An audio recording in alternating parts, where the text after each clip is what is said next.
March મહિનો શરૂ થતાની સાથે સૂર્યદેવનો પ્રકોપ વધ્યો છે। ઉનાળાની શરૂઆતમાં જ ગરમીનો પારો આસમાને પહોંચી રહ્યો છે, ત્યારે શરીરમાં પાણીની અછત અને થાક લાગવું સામાન્ય છે। આવી સ્થિતિમાં બજારમાં મળતા કેમિકલયુક્ત કોલ્ડ ડ્રિંક્સ પીવાને બદલે કુદરતી પીણું સ્વાસ્થ્ય માટે વરદાન સાબિત થાય છે, જેમાં શેરડીનો રસ સ્વાસ્થ્ય માટે રામબાણ ઇલાજ છે। શેરડીનો રસ પીવાથી માત્ર ઠંડક જ નથી મળતી, પરંતુ તે પોષક તત્વોનો ખજાનો પણ છે। ત્યારે ભુજના રસ્તાઓના દરેક ખૂણે શેરડીના રસના ચીચોડાઓ ધમધમી રહ્યા છે। તરસથી સુકાતા ગળે જ્યારે ઠંડા શેરડીના રસનો ગ્લાસ ઉતરે છે, ત્યારે મળેલી રાહત શબ્દોમાં વર્ણવવી મુશ્કેલ છે। શેરડીનો રસ પ્રોસેસ્ડ સુગરની સરખામણીમાં શરીરમાં ખૂબ જ સંતુલિત ગ્લાયકેમિક રિસ્પોન્સ આપે છે। તબીબોના મતે શેરડીનો રસ લીવરને ઝેરી તત્વો દૂર કરવામાં મહત્વની ભૂમિકા ભજવે છે।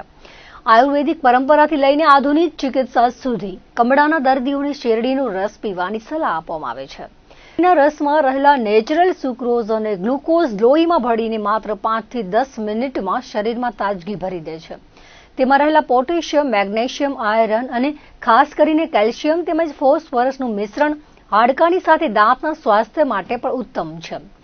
શેરડીનો રસ સાધારણ થાક અને ગભરામણમાં અત્યંત ફાયદાકારક છે, પરંતુ જો કોઈ વ્યક્તિને ગંભીર લૂ લાગી હોય તો માત્ર શેરડીનો રસ ઇલાજ નથી। તેવા કિસ્સામાં તબીબી સહાય અનિવાર્ય છે। ત્વચાના બાહ્ય સૌંદર્યનો માર્ગ પાચન તંત્રમાંથી પસાર થાય છે। શેરડીનો રસ ત્વચા માટે વરદાન સમાન છે।